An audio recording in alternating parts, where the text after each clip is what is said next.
بسم اللہ الرحمن الرحیم۔ سلسلہ دروس احیاء-ال-علوم بحمد اللہ تعالی۔ آج ہمارا درس نمبر 92 ہے۔ 91 دروس ہمارے مکمل ہو چکے، تو حج اور عمرہ شریف کا بیان چل رہا تھا، تو وہی موضوع آگے بڑھاتے ہیں۔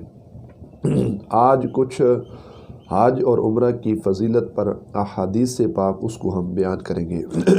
پہلی حدیث حضرت سیدنا عبداللہ بن عمر رضی اللہ تعالی عنہما بیان کرتے ہیں کہ نبی مکرم صلی اللہ تعالی علیہ وآلہ وبارک وسلم نے حضرت سیدنا جبرائیل علیہ السلام کے اسلام کے بارے میں سوال کے جواب میں ارشاد فرمایا، اسلام کیا ہے؟ فرمایا کہ تم اس بات کی گواہی دو کہ وہ اللہ ایک ہے، اس کے علاوہ کوئی معبود نہیں، اللہ ایک ہے، اس کے علاوہ کوئی معبود نہیں، اور محمد مصطفیٰ صلی اللہ علیہ وسلم اللہ کے بندہ خاص اور اللہ کے کیا ہے جی رسول ہیں۔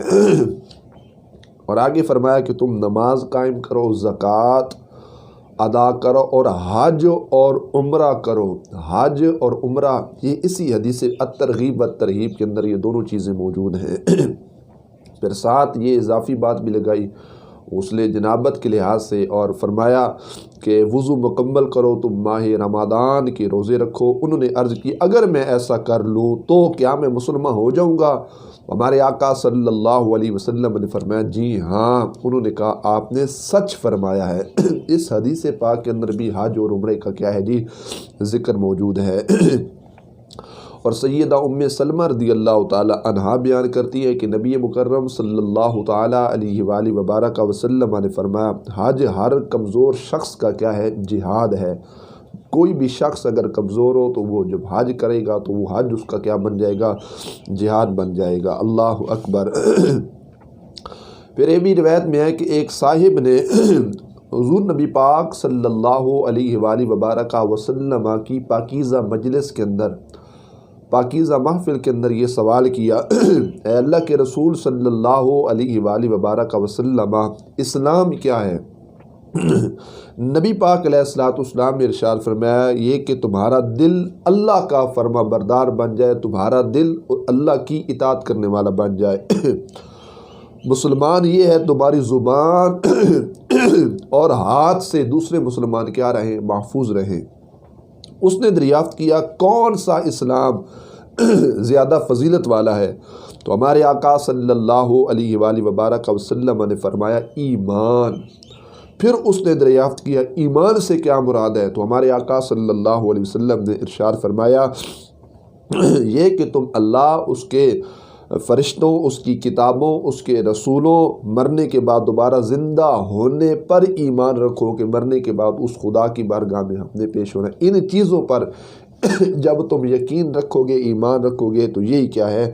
ایمان ہے۔ اللہ اکبر۔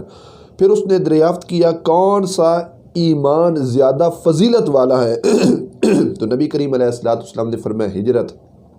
پھر اس نے دریافت کیا اللہ کے رسول ہجرت سے کیا مراد ہے؟ تو ہمارے آقا صلی اللہ علیہ وآلہ وبارک وسلم نے فرمایا یہ کہ تم برائی سے لا تعلق ہو کر اچھائی کی طرف جاؤ، برائی کو چھوڑو، ترک کرو، برائی سے ہجرت کر کے تم اچھائی کی طرف آؤ۔ اس نے دریافت کیا کون سی ہجرت زیادہ فضیلت والی ہے؟ تو میرے آقا صلی اللہ علیہ وسلم نے ارشاد فرمایا جہاد والی جو ہجرت ہے وہ زیادہ کیا ہے جی فضیلت والی ہے۔ پھر نبی کریم صلی اللہ علیہ وآلہ وبارک وسلم کی بارگاہ میں اس شخص نے عرض کی یا رسول اللہ جہاد کیا ہے؟ تو نبی علیہ السلام نے فرمایا یہ کہ جب تم کفار کے سامنے ہو تو ان کے ساتھ لڑائی کرو۔ اس نے پھر سوال کیا اے اللہ کے رسول جہاد میں سب سے فضیلت والی جہاد کون سی ہے؟ تو میرے آقا صلی اللہ علیہ وسلم نے فرمایا اس شخص کا، فرمایا جس کے گھوڑے کا پاؤں کٹ جائے، اللہ اس کا خون بہا دیا جائے، فرمایا اس کی جہاد سب سے فضیلت والی جہاد ہے۔ پھر اس نے آقا دو عالم صلی اللہ علیہ وسلم کی بارگاہ میں عرض کیا یا رسول اللہ صلی اللہ علیہ وآلہ وبارک وسلم۔ پھر نبی کریم علیہ السلام نے آگے یہ بھی فرمایا کہ دو اعمال ایسے ہیں جو سب سے زیادہ فضیلت رکھتے ہیں۔ اللہ اکبر۔ البتہ جس شخص نے ان کی مانند عمل کیا اس کا معاملہ مختلف ہے، اور وہ دو عمل فرمایا حج مبرور اور ایک ہے عمرہ مبرور، عمرہ کرنا۔ یہ دو ایسی چیزیں ہیں جو اعمال کے اندر سب سے زیادہ کیا ہیں؟ فضیلت والی ہیں۔ اللہ اکبر۔ اور حضرت سیدنا معاذ رضی اللہ تعالیٰ عنہ بیان کرتے ہیں کہ نبی اکرم صلی اللہ علیہ وآلہ وبارک وسلم سے سوال کیا گیا کون سا عمل سب سے زیادہ فضیلت والا ہے، کہ عمل بھی ہو پھر اس کے اندر فضیلت بھی پائی جائے؟ تو نبی کریم علیہ السلام نے ارشاد فرمایا اللہ کی وحدانیت پر ایمان رکھنا، پھر جہاد کرنا، پھر نیکی کے ساتھ حج کرنا۔ اللہ اکبر۔ دیگر تمام اعمال پر حضور نے فرمایا اتنی فضیلت رکھتے ہیں، فرمایا جتنا فرق سورج کے طلوع ہونے کے مقام سے لے کر اس کے غروب ہونے کے مقام کے درمیان ہے۔ اللہ اکبر۔ جس طرح سورج طلوع ہوتا ہے اور غروب پھر ہوتا ہے، نکلتے وقت بھی روشنی کام اور پھر غروب ہوتے وقت بھی، لیکن جو درمیان کا حصہ ہوتا ہے وہ انتہائی چمکدار ہوتا ہے۔ فرمایا جس طرح اس کی روشنی تمام چیزوں پر زیادہ ہوتی ہے، فرمایا اس طرح اس کا جو عمل ہوگا وہ اس کی نبی کریم علیہ السلام نے مثال دی ہے سورج کی روشنی کے ساتھ۔ اور حضرت عبداللہ بن مسعود رضی اللہ تعالی عنہ بیان کرتے ہیں کہ نبی مکرم صلی اللہ تعالی علیہ وآلہ وبارک وسلم نے ارشاد فرمایا حج اور عمرہ آگے پیچھے کرو، کیونکہ یہ دونوں غربت اور گناہوں کو یوں ختم کر دیتے ہیں، فرمایا جس طرح بھٹی لوہے، سونے اور چاندی کے زنگ کو کیا کر دیتی ہے؟ ختم کر دیتی ہے۔ اور نبی کریم علیہ السلام ارشاد فرماتے ہیں مبرور حج کا جو ثواب ہے وہ فقط جنت ہے، جنت کے ماں سوا کچھ نہیں۔ اللہ حج کرو۔ عبداللہ بن جراد صحابی رسول رضی اللہ تعالیٰ عنہ بیان کرتے ہیں کہ نبی مکرم صلی اللہ تعالیٰ علیہ وآلہ وبارک وسلم نے ارشاد فرمایا حج کرو، حج گناہوں کو ایسے دھو دیتا ہے جس طرح پانی جو ہوتا ہے وہ میل کو دھو دیتا ہے۔ گندے کپڑے اگر پانی کے اندر ڈالے جائیں تو پانی گندے کپڑوں کی میل کو دور کر کے جس طرح لباس کو چمکدار بناتا ہے، اسی طرح انسان کا گناہوں والا جسم لے کر جب وہ حج کرنے کے لیے جاتا ہے تو اللہ کی رحمتیں انسان کو ظاہری اور باطنی لحاظ سے پاک و صاف فرما دیتی ہیں۔ ابو موسیٰ اشعری رضی اللہ تعالی عنہ نبی اکرم صلی اللہ تعالی علیہ وآلہ وبارک وسلم تک مرفوع حدیث کے طور پر یہ بات نقل کرتے ہیں کہ نبی مکرم صلی اللہ علیہ وآلہ وبارک وسلم نے ارشاد فرمایا حاجی اپنے اہل خانہ کے 400 افراد کی شفاعت کرے گا۔ یہ مقام تو اس شخص کو نصیب ہوا جس کا تعلق حضور کی امت میں سے ہے اور جس نے جا کر اللہ کی رضا کے لیے حج کیا۔ یہ مقام اس شخص کو ہے کہ وہ 400 اشخاص اہل خانہ میں سے، عزیز و اقربا میں سے 400 بندوں کی سفارش کرے گا، شفاعت کرے گا۔ جو جس نبی کا امتی ہے اس نبی کے اپنے مقام کا عالم کیا ہوگا۔ اللہ اکبر۔ اور پھر حدیث سنیے، حضرت عبداللہ بن عمر رضی اللہ تعالی عنہ بیان کرتے ہیں میں نے نبی کریم علیہ السلام کو یہ فرماتے ہوئے سنا ہے حاجیوں کے اونٹ جو بھی وہ پاؤں اٹھاتے ہیں، حاجیوں کے اونٹ جو بھی وہ پاؤں اٹھاتے ہیں، جو رکھتے ہیں، اللہ پاک جل جلالہ ان کی وجہ سے ان حاجیوں کے نامہ اعمال میں ایک نیکی جو ہے وہ لکھتا رہتا ہے، ایک ایک گناہ اللہ معاف فرماتا ہے اور ایک ایک درجہ اللہ پاک جل جلالہ بلند کرتا چلا جاتا ہے۔ تو اتنی فضیلت اس مقدس مقام کی طرف جانے کے لحاظ سے ابھی ہم وہاں تک نہیں پہنچے۔ جب وہاں اس مقدس سرزمین پر ہم پہنچ جائیں گے تو پھر اس سرزمین پر اترنے والے فیوز و برکات کا عالم کیا ہوگا، یہ تو جانے کے لحاظ سے ہے۔ پھر اس مقام تک جب ہم پہنچیں گے تو اس کا عالم کیا ہوگا، اس بات کا کوئی اندازہ نہیں لگا سکتا۔ اللہ اکبر۔ اور سرکار سیدنا ابو ہریرہ رضی اللہ تعالی عنہ بیان کرتے ہیں میں نے ابو القاسم یعنی حضور نبی پاک صلی اللہ علیہ وآلہ وبارک وسلم کو یہ بات ارشاد فرماتی ہوئی سنا ہے، ہمارے آقا صلی اللہ علیہ وسلم نے ارشاد فرمایا جو شخص بیت الحرم کی زیارت کی نیت سے آتا ہے اللہ وقت تو جب تک وہ اپنے اونٹ پر سوار رہتا ہے، حضور فرماتے ہیں کہ اونٹ جو بھی قدم اٹھاتا ہے، جو بھی قدم رکھتا ہے، اللہ کریم جل جلالہ اونٹ کے ہر قدم کے عوض میں حاجی کے نامہ اعمال کے اندر ایک ایک نیکی عطا فرماتا ہے، نیکی ڈال دیتا ہے۔ حاجی کا ایک ایک درجہ بلند ہوتا ہے، حاجی کا ایک ایک گناہ کیا ہو جاتا ہے، معاف ہو جاتا ہے۔ اللہ اکبر۔ اور آگے نبی کریم علیہ السلام نے فرمایا یہاں تک کہ وہ شخص بیت اللہ شریف تک پہنچ جائے، فرمایا جب وہ بیت اللہ شریف تک پہنچے گا، فرمایا کہ صفا اور مروہ کا چکر لگاتا ہے، پھر سر منڈوا لیتا ہے یا بال چھوٹے کروا لیتا ہے، تو اپنے گناہوں سے حضور نے فرمایا یوں نکل جاتا ہے، فرمایا جیسے اسی دن آج کے روز سمجھو اس کی والدہ نے اس کو پیدا کیا ہے۔ فرمایا جس طرح وہ چھوٹا بچہ جس کو ماں نے پیدا کیا وہ ہر گناہ سے پاک صاف ہوتا ہے، نہ اس پر کوئی گناہ صغیرہ ہوتا ہے نہ کبیرہ ہوتا ہے، فرمایا اسی طرح فرمایا اس حاجی کی کیفیت یہ ہوتی ہے کہ اللہ اس کے سارے گناہ معاف فرما دیتا ہے، لیکن شرط یہ ہے ان تمام معاملات کے اندر ہمارا رزق حلال کا ہو، تمام معاملات کے اندر نیت اللہ کی رضا ہو کہ یا اللہ میں نے تیرے رضا کے لیے اس مقدس مقامات کی زیارات کرنی ہے، یا اللہ میری حاضری اپنی بارگاہ میں قبول فرما۔ اللہ اکبر۔ اور آگے کیا بیان کیے گا، فرمایا جو شخص مکہ سے پیدل چلتے ہوئے حج کے لیے جائے واپس پیدل آئے، اللہ کریم جل جلالہ اس کے ہر قدم کے عوض میں 700 نیکیاں عطا فرماتا ہے۔ یہ ہے وہ جو پیدل ہم حج کرنے کے لیے، بعض صوفیاء اولیاء کاملین بزرگان دین رحمت اللہ علیہم اجمعین، ان کا طریقہ یہ تھا کہ وہ پیدل ان مقدس مقامات کی زیارت کے لیے جایا کرتے تھے، تو حضور نبی کریم علیہ السلام نے ارشاد فرمایا کہ جو مکہ سے پیدل چلتے ہوئے حج کے لیے جائے، اللہ اکبر، پھر واپس بھی پیدل آئے، اللہ ایک ایک قدم کے بدلے 700 نیکیاں عطا فرماتا ہے۔ فرمایا کہ جن میں سے ہر ایک نیکی حرم کی نیکیوں کی مانند ہے، اللہ اکبر، پھر وہ 700 نیکیاں عام نہیں، فرمایا ان میں سے ہر ایک نیکی فرمایا اس طرح ہے، فرمایا جس طرح حرم میں ایک نیکی کرنے پر جتنا ان کو ثواب ملتا ہے، فرمایا اللہ اتنا ثواب اس کو بھی عطا فرمائے گا۔ پھر دریافت کیا گیا حرم کی نیکیاں کیا ہوتی ہیں، تو فرمایا کہ ہر نیکی 1,00,000 نیکیوں کے برابر ہوتی ہے، ہر نیکی 1,00,000 نیکیوں کے برابر ہوتی ہے، تو اس حاجی کو تو ایک کے بدلے 700 نیکی، اللہ اس کے فضل کے، اس کی رحمت کے کیا کہنے، وہ کتنا کرم بالائے کرم کرتا ہے اپنے بندوں پر۔ حضرت عبداللہ بن عباس رضی اللہ تعالی عنہما نبی مکرم صلی اللہ علیہ وآلہ وبارک وسلم کا یہ فرمان نقل کرتے ہیں، حضرت آدم علیہ السلام 1000 مرتبہ بیت اللہ شریف کی زیارت کے لیے تشریف لے آئے، وہ ہندوستان سے پیدل چل کر آئے، اور اس دوران کبھی بھی وہ سوار نہ ہوا کرتے تھے، پیدل تشریف لے کے آتے اور آ کر کیا کرتے، بیت اللہ شریف کی زیارت کرتے، بیت اللہ شریف کا دیدار فرماتے تھے۔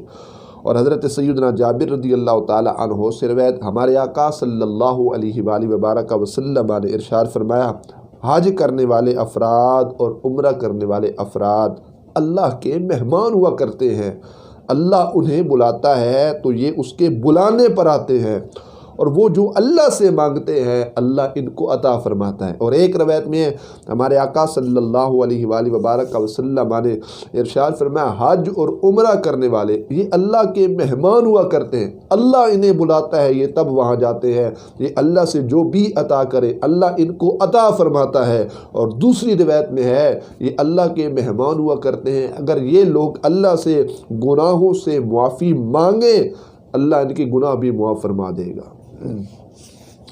حاجی کی حضرت ابو ہریرہ رضی اللہ تعالیٰ عنہ اس حدیث کے راوی ہیں، فرماتے ہیں نبی اکرم صلی اللہ علیہ وآلہ وبارک وسلم نے ارشاد فرمایا، حاجی کی مغفرت ہو جاتی ہے، اس کے گناہ معاف ہو جاتے ہیں، اور جس کے لیے حاجی نے بخشش مانگی اللہ اس کے گناہ معاف فرما دے گا۔ حاجی کا اپنا گناہ بھی معاف ہوتا ہے، اور جس کے لیے وہ گناہ اس سے معافی رب کی بارگاہ میں طلب کرتا ہے کہ یا اللہ اس کے گناہ فرما، میری ماں کے گناہ معاف فرما، یا اللہ میرے باپ کے گناہ معاف فرما، میرے بھائی کے گناہ معاف فرما، مسلمانوں کے گناہ معاف فرما، میرے فلاں شخص کے گناہ معاف فرما۔ تو جس کے لیے حاجی مغفرت کی دعا کرتا ہے اللہ ان کی بھی کیا فرما دیتا ہے، بخشش فرما دیتا ہے۔ اور آپ نے فرمایا اے اللہ تو حاجیوں کی مغفرت فرما، اور حاجیوں نے جس کے لیے دعائے مغفرت کی ان کی بھی مغفرت فرما دے۔ اللہ اکبر، کتنا کرم بالائے کرم ہوتا ہے اس شخص پر جو رب کی رضا کے لیے اور مقدس مقامات کی زیارت کے لیے جاتا ہے۔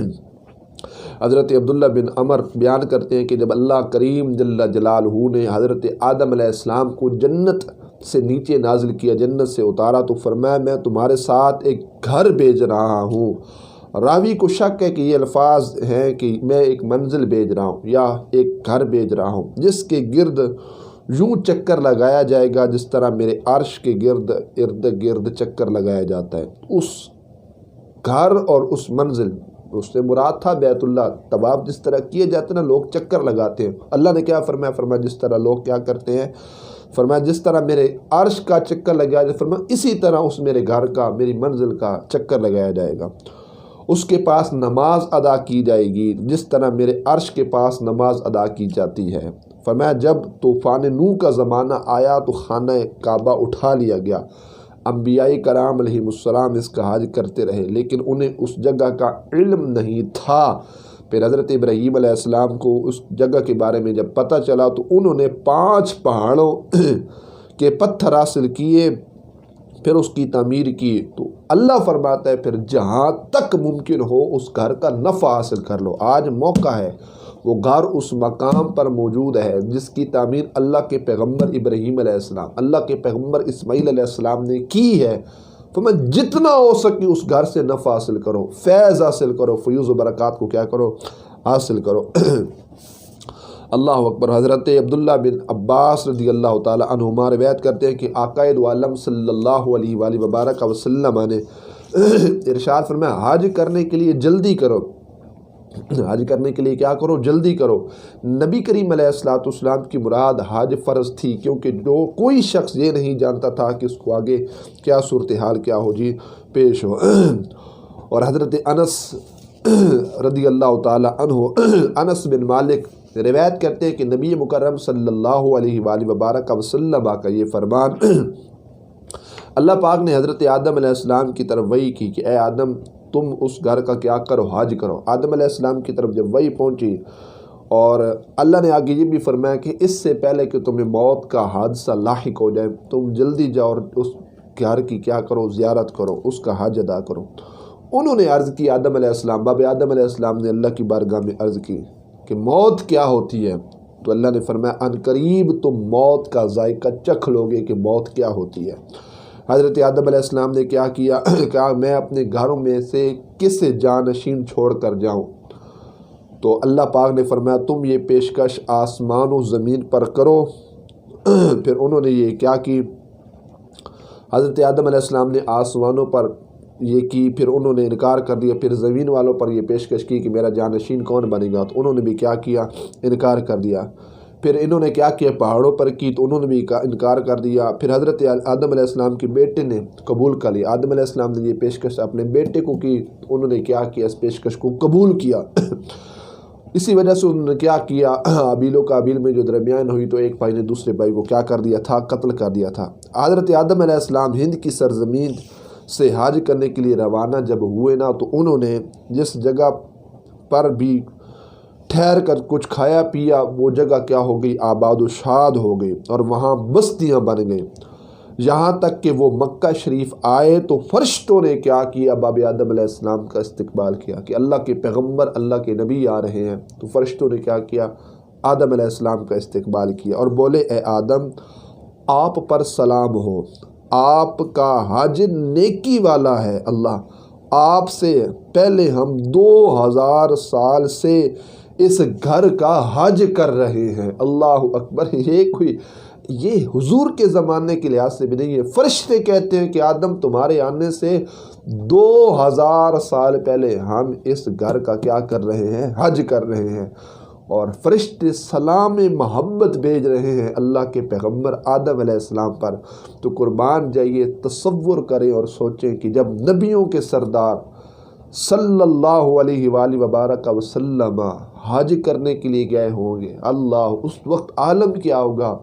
فرشتوں نے کس انداز میں ہمارے آقا کی ذات پر سلام محبت پیش کیا ہوگا، کوئی شخص اس بات کا اندازہ بھی نہیں لگا سکتا. تو اللہ تعالیٰ جل جلالہ ہم سب کو حج اور عمرہ کرنے کی توفیق عطا فرمائے اور ان دونوں چیزوں میں اللہ پاک ہمیں اپنی رضا عطا فرمائے. اللہ کریم جل جلالہ ہم سب کو اس مقدس مقامات کی زیارت کی توفیق عطا فرمائے. اللہ پاک حجت الاسلام حضرت سیدنا امام غزالی رحمۃ اللہ تعالی علیہ کے درجات بلند فرمائے. آپ کے علمی روحانی فیوز و برکات سے اللہ ہم سب کو مستفیض فرمائے، اور ان دروس کے صدقے اور توسل سے اللہ میری زندگی کے تمام صغیرہ کبیرہ، تمام مسلمانوں کی زندگی کے تمام صغیرہ کبیرہ گناہ معاف فرمائے، اور ہر اہل ایمان کا خاتمہ اللہ ایمان پر فرمائے، موت کے وقت کلمہ نصیب ہو، ایمان پر استقامت نصیب ہو۔ وآخر دعوانا ان الحمد للہ رب العالمین۔